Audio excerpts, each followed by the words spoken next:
Tiap pagi, pas kita bikin sarapan, ada sesuatu yang berharga banget kita buang gitu aja. Gimana kalau saya bilang, sampah itu justru bisa jadi bisnis pertama Anda? Yap, kita bakal ubah cangkang telur biasa jadi ladang cuan. Jadi, coba deh kita lihat lagi. Ini beneran cuma sampah dapur yang bikin repot? Atau jangan-jangan ini aset tersembunyi yang selama ini kita cuekin? Sebuah model bisnis yang nunggu banget buat dieksekusi. Oke, nggak usah lama-lama. Kita langsung aja bedah strateginya. Dalam 5 menit ke depan, kita bakal lihat bareng-bareng langkah-langkah konkret buat ngubah ide ini jadi bisnis yang beneran jalan. Oke, bagian pertama. Ini soal penemuan. Anggap aja kita lagi jadi pemburu harta karun. Tapi, harta karunnya itu bukan di pulau terpencil, melainkan ada di dapur kita sendiri. Nah, harta karunnya itu apa sih? Ini dia, namanya kalsium karbonat atau CaCO3. Percaya nggak, kandungannya itu tinggi banget di cangkang telur. Jadi mulai sekarang, stop bilang ini sampah, anggap ini bahan baku. Ini aset utama dari bisnis yang mau kita bangun. Terus, yang mau beli siapa? Nah, ini yang keren. Pasarnya tuh luas banget loh.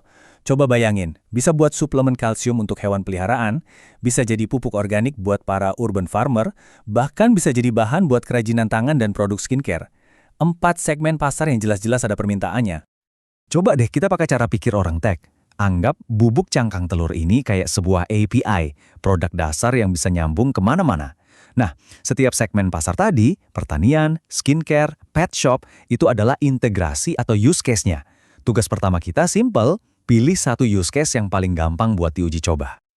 Oke, idenya udah kebayang. Sekarang kita masuk ke tahap eksekusi, bikin produknya. Eits, tapi santai dulu. Kita nggak akan bikin yang langsung sempurna. Kita bakal bikin yang namanya Minimum Viable Product atau MVP.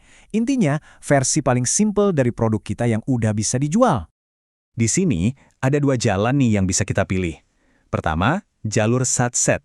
Jual cangkangnya dalam kondisi bersih aja. Modalnya kecil, mulanya cepat. Atau, jalur nilai tambah. Kita olah jadi bubuk halus. Untungnya lebih gede, tapi ya butuh usaha lebih dikit. Pilihan ini penting karena bakal jadi fondasi bisnis kita ke depan. Dan prosesnya gimana? Tenang, jangan bayangin ribet kayak di pabrik. Cuma 5 langkah simpel yang bisa dilakuin di rumah. Kumpulin, bersihin, rendam air panas, jemur sampai kering kerontang, terus giling deh sampai halus. Udah, sesimpel itu buat bikin MVP pertama kita. Ingat ya, in fase bikin MVP. Jadi, tujuannya bukan buat jadi sempurna atau langsung produksi massal. Fokus kita sekarang cuma satu. Bikin satu proses kecil yang bisa kita andalkan, yang hasilnya konsisten. Itu aja dulu. Oke, produk pertama udah jadi, udah di tangan. Sekarang pertanyaan paling penting, ada yang mau beli nggak ya? Nah, di bagian ini kita bakal cari jawabannya, tapi dengan cara yang cepet dan pastinya murah meriah. Lupain deh iklan mahal-mahal, kita bakal pakai strategi gerilya. Mulai dari yang paling deket, tawarin ke grup WhatsApp RT, upload foto testimoni di Instagram, kasih sampel gratis ke pet shop dekat rumah, sampai posting konten edukasi di grup-grup Facebook.